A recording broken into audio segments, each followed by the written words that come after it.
Thank you for watching this Bridgewater Now update. I'm John Locke. We've been telling you about the bridge over the High Street Dam closing on June 15th. Well, that has now been pushed back about a week, so the bridge is now slated to be closed on Monday, June 26th, according to Town Manager Michael Dutton. At Tuesday's council meeting, the town manager told the council that this was due to one outstanding permit that was submitted to the State Marine Fisheries, and it took more time than the contractors and engineers thought. Mr. Dutton said the bridge is expected to be open in mid-October because the timeline is based on fish migration restrictions, which do have an impact on when you can actually get in the water. Councilor Mark Lindy asked the town manager if this means the timeline ultimately does get pushed back a week even deeper into October. They've got a very specific window, so it doesn't I shouldn't say that. It doesn't necessarily extend it out a week on the back end. It could, again, that's all dependent on the progress they make and another permit that would be required by Marine Fisheries. Again, the bridge at the High Street Dam is now expected to be closed starting on Monday, June 26th, and you can watch the full council meeting on Channel 22 and online on demand at btvaccess.com. Last Wednesday night's BR School Committee meeting was an eventful one, as much of the attention was on the superintendent position. Ryan Powers, who was named interim superintendent earlier this school year, was front and center as the committee and residents discussed how the district should move forward in the process of naming a full-time superintendent. Faculty members within the district stood up in support of Mr. Powers, saying that he has provided a supportive atmosphere over the past 10 months and in some cases as far back as the pandemic. Dennis Bray, who is the principal of the Mitchell School, talked about past superintendents during his public comment, bringing up Derek Swenson, who is an in-district candidate and was part of a search that did include interviews. Going even further back, George Casconi, an in-house candidate, took over after Robert McIntyre retired. Mr. Bray gave his support for Mr. Powers to be named the full-time superintendent of the BR School District. I personally, as a resident of Rainham who has a sophomore at the high school and a daughter who graduated from BR, can attest that you cannot find a more qualified individual than Mr. Powers. You've also had the benefit of a one-year experience of him in the role. He was appointed interim superintendent since September and has done the job for an entire school year. So unless we will hear his evaluation later this evening, so unless there's any surprises in there, I would think the school committee's evaluation will show that he is the most qualified person for the position. Thank you.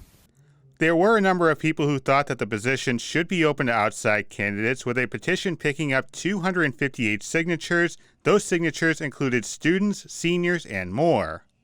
Voting for an open hiring process allows the public to see how the school committee is making its decision and will go a long way toward building trust between the school committee and the community. As the committee was deliberating over a decision, Michael Dolan, who was on the Superintendent Advisory Committee, said he talked to someone from the Massachusetts Association of School Committees about the potential options. I asked, on average, how many superintendent positions are open in a year and how many filled by appointment versus search. So on average, there's about 40 positions throughout the Commonwealth, positions that are open every year. And about 50% of those are filled by internal promotions, so about 20. The number does fluctuate based on the superintendents who serve in districts that don't have assistant superintendents. Abington and Norton recently appointed, along with Stoughton, Franklin, and Middleborough. Of the remaining districts, about 75% of them use assistance from a group much like MASC or another group. And two most recent searches, Dartmouth and Westwood, would have probably opted to hire an assistant superintendent as superintendent, but they were not, the people who serve in those roles were not interested in the position. Other members of the BR School Committee gave statements on the decision and their reasoning behind their vote. We as a school committee and the head of the district are privy to much more information that is relevant to this decision that parents or community members or even staff and administrators may have. Further, this is representative government. We are all voted in by the voters of both towns and are called upon to make informed decisions.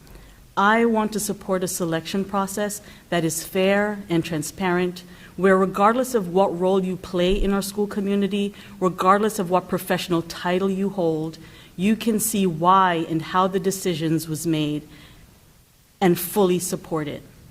I want to support a process that includes outreach and collaboration that connects and brings the community and staff together as equal and valued partners versus outreach that separates and divides us. I want to support a process that addresses the rumors and mistrust that have circulated in the school district over the years versus a process that further compounds it. I want to support a process that when Mr. Powers is ultimately proves to be the best candidate, we'll all feel that the process that got him there allowed all the voices to be heard. After a reconsideration, there was ultimately a unanimous vote to appoint the former assistant superintendent as the new full-time BR superintendent. Please know I am up for the challenge. It's a district that I'm passionate about, I care deeply about, not just because it's my place of employment, but because I am a parent of 2 students in the district. We've moved here for a reason. We've committed to this town, and you have my unwavering commitment that we will make this a better district than it already is. It is an amazing place to be. It's an amazing place to work. I'm surrounded by amazing faculty, staff, students, community members. I can't thank the community for their outpouring of support.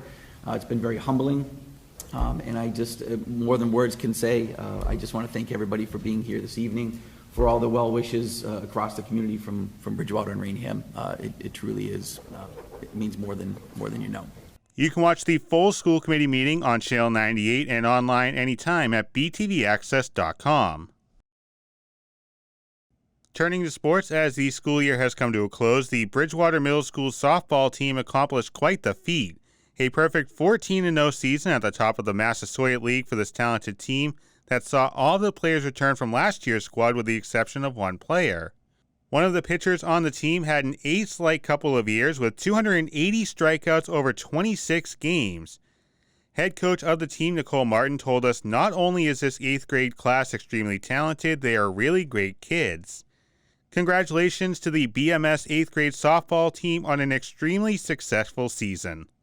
And finally, coming up this Saturday, Fire for Effect is hosting Summerfest from 1 to 8 p.m. outside of our studio at Town River Landing. Plenty of vendors will be on hand as well as live performances with proceeds benefiting Easter Seals, Massachusetts. Black Hat Brewworks is also assisting with organizing this event, which is coming up again this Saturday from 1 to 8 p.m.